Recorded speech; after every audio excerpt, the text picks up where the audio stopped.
하나님이 선포하셨던 징계와 저주의 말씀은 역사가 되었고 그 역사는 폐허로 우리에게 다가왔고 우리는 어제 말씀을 나누면서 그 폐허 속에서도 하나님은 계시는가 그런 이야기를 나누면서 그 폐허를 회복시키실, 폐허를 회복으로 바꾸실 하나님의 임재와 또 하나님의 함께하심을 찾는 것이 우리에게 매우 중요하다라는 이야기를 했습니다.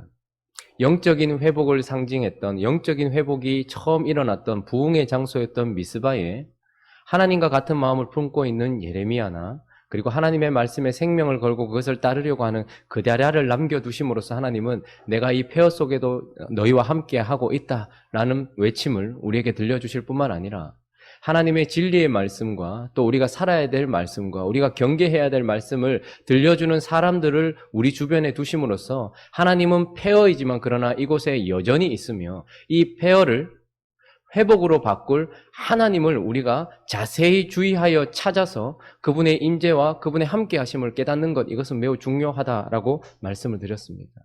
그런데 오늘 본문을 보면서 우리는 폐허를 회복으로 바꾸실 하나님을 찾는 것도 참 중요하고 주의 깊게 그분의 임재를 바라보는 것도 중요하지만 그러나 폐허를 혼돈으로 바꾸려고 하는 악한 세력이 있다는 것도 생각하면서 주의하여 자세히 봐야 된다라고 성경은 우리에게 말해주고 있습니다. 폐허 속에서 아무것도 찾지 못하는 인생이 그곳에 함께 하시는 회복을 주실 하나님을 찾는 것도 참 중요해요. 그러나 똑같은 눈으로 똑같은 주의함으로 폐허를 혼돈으로 바꾸려고 하는 자, 그리고 그런 세력들이 우리 주변에는 항상 있다라는 것을 늘 기억하면서 우리가 그것에도 주목해야 된다라고 말해주고 있습니다. 그 사람은 누굽니까? 오늘 1절 말씀 다시 한번 읽어볼까요? 자, 시작.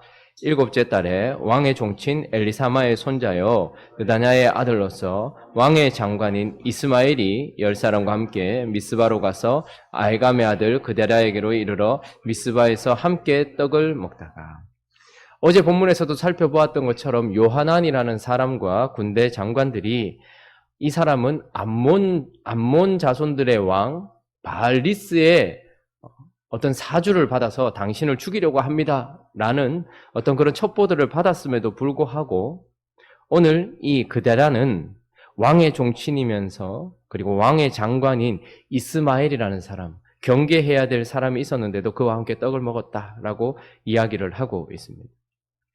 하나님은 우리에게 우리가 경계해야 될 존재에 대해서 말씀을 해주고 있는데 그가 바로 이스마엘이다라고 이야기를 하는 것이죠. 그는 폐허를 회복으로 바꾸실 하나님과 달리 폐허를 혼돈으로 바꾸려고 하는 악한 세력이다라고 얘기합니다. 이스마엘과 그 뒤에 있는 암몬 왕 바알리스 이렇게 이야기를 하고 있는 것입니다.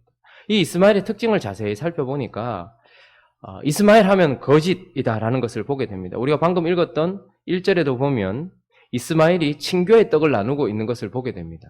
그러면 그데랴 앞에서 환하게 웃으면서 기쁨으로 웃으면서 떡의 교제를 나누었던 것이겠죠. 그러나 그 웃음 뒤에는 그를 죽이려고 하는 살기가 있었던 것입니다. 뿐만 아니라 5절과 6절도 한번 보면 5절 한번 읽어볼까요? 5절 6절 있습니다. 시작. 그때에 사람 80명이 자기들의 수염을 깎고 옷을 찢고 몸에 상처를 내고 손에 소재물과 유향을 가지고 세겜과 실로와 사마리아로부터 와서 여호와의 성전으로 나아가려 한지라.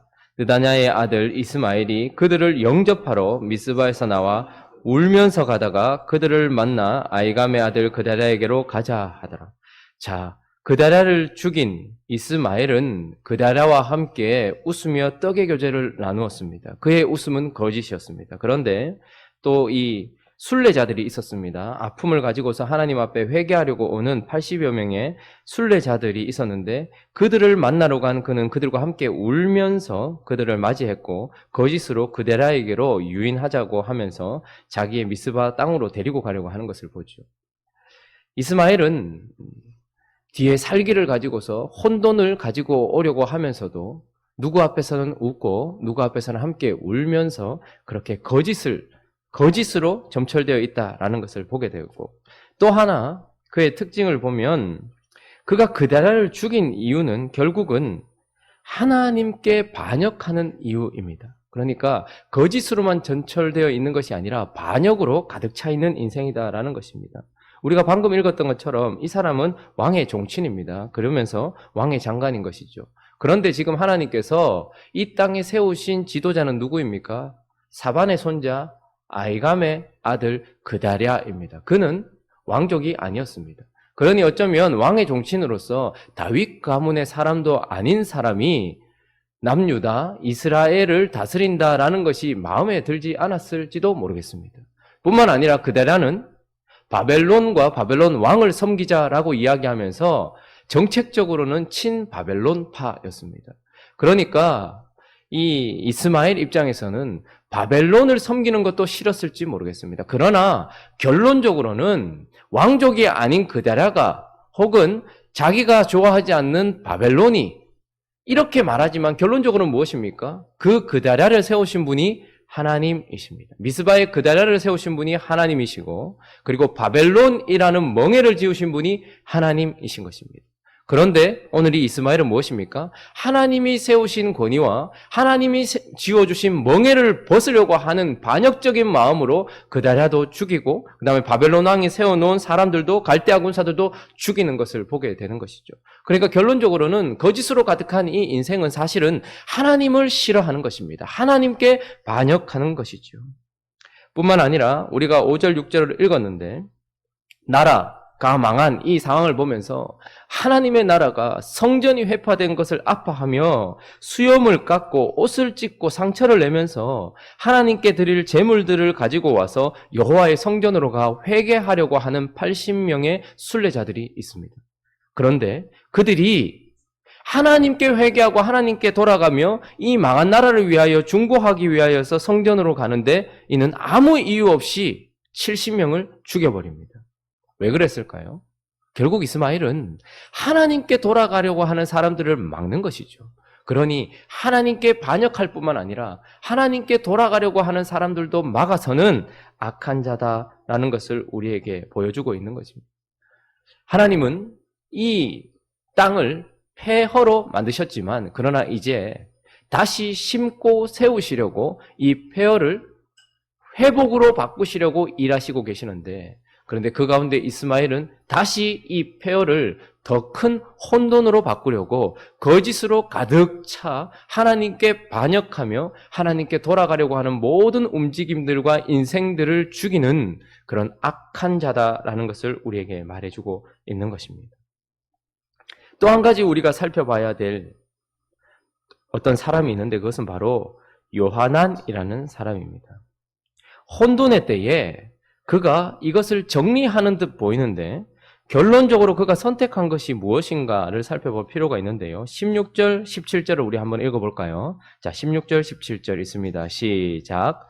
가레아의 아들 요하난과 그와 함께 있던 모든 군 지휘관이 느다냐의 아들 이스마엘이 아이감의 아들 그다랴를 죽이고 미스바에서 잡아간 모든 남은 백성 곧 군사와 여자와 유아와 내시를 기브온에서 빼앗아 가지고 돌아와서 애굽으로 가려고 떠나 베들레헴 근처에 있는 게롯김함에 머물렀으니. 자, 요하난이 암몬으로 끌려가고 있는 남은 백성들을 구원해 내었지만 그러나 17절에 보니까 그가 애굽으로 가려고 하고 있다라는 것을 보여주고 있습니다. 요하난은 반역을 진압하긴 하였지만 그러나 암몬으로 끌려가는 것이나 다시 애굽으로 가는 것이나 남아있는 이스라엘 백성들에게는 하나님께 가지 않는다라는 것은 공통적인 것이었습니다. 그러므로 사실은 그곳에서 어떻게 해야 되는지 그리고 하나님이 정말 기뻐하시는 방법이 무엇인지를 따라서 바벨론의 멍에를 계속해서 져야 했음에도 불구하고 그는 위험이 닥치고 어려움이 닥치고 두려움이 찾아오니 쉽게 이것을 해결할 수 있는 방법으로 옛 모습으로 돌아가려고 하고 그리고 옛날 구습으로 돌아가려고 하는 모습을 보게 되는 것입니다. 하나님은 아무리 힘들고 어렵다 할지라도 애굽을 의지하지 마라, 이집트로 다시 돌아가지 마라고 수없이 말씀하셨음에도 불구하고 우리의 인생은 힘들고 어려우면 언제든지 애굽으로 돌아가려고 하고 애굽을 의지하려고 하는 우리의 옛사람이 남아있다라는 것을 보게 되는 것입니다. 그가 이렇게 선택한 이유는 갈대아 사람들이 두려웠기 때문인 것이죠. 그러니까 정확한 정보도 아니었습니다. 그냥 그가 추측을 한 것이죠. 우리가 지금 이 땅에 일어난 이 혼돈 때문에 결국 이스마엘이 그다랴를 죽였다라는 것을 통하여서 또다시 바벨론 왕이 이곳을 회파할 것이다, 우리를 죽일 것이다 라고 생각했던 그 두려움이 잘못된 선택으로 나가게 했다라는 것이죠. 그래서 애굽으로 끌고 가려고 하는 요한안이 있는 것입니다. 하나님은 이곳을 폐허로 만드시고 그곳에 함께 하시면서 이곳을 회복시키시려고 일하시고 계십니다. 그래서 우리는 우리의 회복을 위하여서 우리와 함께 계시는 하나님을 찾고 또 그분의 임재하심을 깨닫고 그분께 주목하는 것은 매우 중요한 일입니다. 그러나 그와 동시에 그분께 주목하는 농도 그 자체 그대로 우리를 더 혼란스럽게 만들려고 하는, 우리를 암몬으로 끌고 가려고 하는 이스마엘이 있습니다. 그리고 우리를 이집트로 데리고 가려고 하는 요한안이 있다라는 것입니다. 우리 인생에서 이것을 주목해 보는 것이 참으로 중요하다라는 것입니다. 결국 이스마엘은 하나님께서 우리에게 주신 멍에를 벗게 만들고 하나님께 돌아가려고 하는 우리를 막아서는 존재예요. 결국 요한안은 우리를 도와주긴 하지만 우리로 하나님께 나아가서 하나님과 함께 하지 못하도록 만드는 그런 요소들이다라는 것입니다. 오늘 이 본문이 우리에게 왜 의미가 있을까요? 우리의 인생은 하나님께서 회복을 향해 걸어가고 있는, 어쩌면 지금 이 상황과 거의 방불합니다. 거의 같습니다. 그래서 우리가 우리 인생을 자세히 살피면서 내 주변에 하나님의 마음을 품고서 미스바를 꿈꾸며, 공간적으로만이 아니라 그때 일어났던 그 부흥을 꿈꾸면서 나에게 하나님의 음성을 들려주는 사람, 하나님 편에 서서 살아가는 사람, 그리고 내가 어떻게 살아야 되는지를 말해주는 사람, 내가 경계해야 될 일에 대하여 이야기해주는 사람들에 둘러싸여서 회복을 향해 달려가는 이 시점에 우리네 인생도 자칫 잘못하면 오늘 이 본문에 나오는 것처럼 이스마엘이 주변에 있다라는 것을 잊어버린 채 살아갈 수도 있고, 너무나도 쉽게 순간적인 두려움이나 혹은 고통이 찾아오면 요한안을 따라서 애굽으로 가려고 하는 그런 부분들이 있다라는 것입니다. 오늘 이스라엘 백성들이 외적으로는 암몬의 사주를 받은 이스마엘의 대적이 있었고, 내적으로는 우리 편인 것 같지만 우리로 하나님께 가지 못하게 만드는 요한안이 있었던 것처럼 우리의 인생도 마찬가지입니다. 우리는 여러 대적들이 있지만 이스마엘처럼 우리 외적인 부분에서, 우리 바깥에서 우리를 끊임없이 혼돈스럽게 만들려고 하는 사단이 있다는 것을 늘 기억해야 합니다. 왜 갑자기 우리 인생에 재난이 닥치는가?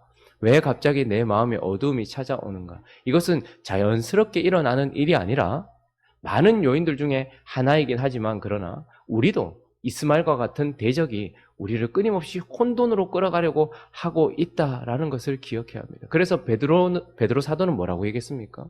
베드로는 근신하라, 깨어라. 너희 대적 마귀가 우는 사자와 같이 두루 다니며 삼킬 자를 찾나니라고 이야기를 하고 있습니다. 한번 넘어져 본 사람의 피 끓는 우리를 향한 호소인 것입니다. 깨어 있어야 될 때 깨어 있지 못했던 베드로, 그건 자연스러운 육신의 피곤함이 아니었습니다. 그것은 영적인 공격이었고 우리로 하나님 앞에 서지 못하게 만드는 사단의 공격이었다는 것을 베드로는 알고 있습니다. 그래서 우리는 신앙생활을 하면서 우리의 외부에 분명히 우리로 암몬으로 끌고 가려고 하는 사단이 있다는 것, 그래서 근신하고 깨어야 된다는 것을 늘 기억해야 한다는 것이죠. 그러나 그것보다 더 어쩌면 강력한 대적은 우리 속에 있습니다. 너희는 너희 유혹의 욕심을 따라 썩어져가는 구습을 따르는 옛사람을 벗어버리라 라고 바울은 끊임없이 이야기하고 있습니다. 우리 속에는 끊임없이 하나님 없이 해결하려고 하는 우리의 옛 습관들, 옛사람이, 구습을 따르려고 하는 옛사람이 남아있다라는 것입니다. 그러므로 우리의 인생이 회복을 위해서 달려갈 때에 그 회복을, 폐허를 회복으로 만드실 하나님께 집중하십시오. 그러나 폐허를 다시 혼돈으로 바꾸려고 하는 우리의 외적인 대적과 내 내면의 대적을 늘 인식하시면서 하나님이 내게 기뻐하시는 것이 무엇인지를 따라서 그분의 선하시고 온전하시고 기뻐하시는 뜻이 무엇인지 분별하고 그 뜻을 따라 폐허를 회복시키실 그 하나님의 은혜를 마음껏 누리는 우리 모든 성도님들 되시기를 예수 그리스도의 이름으로 축원합니다.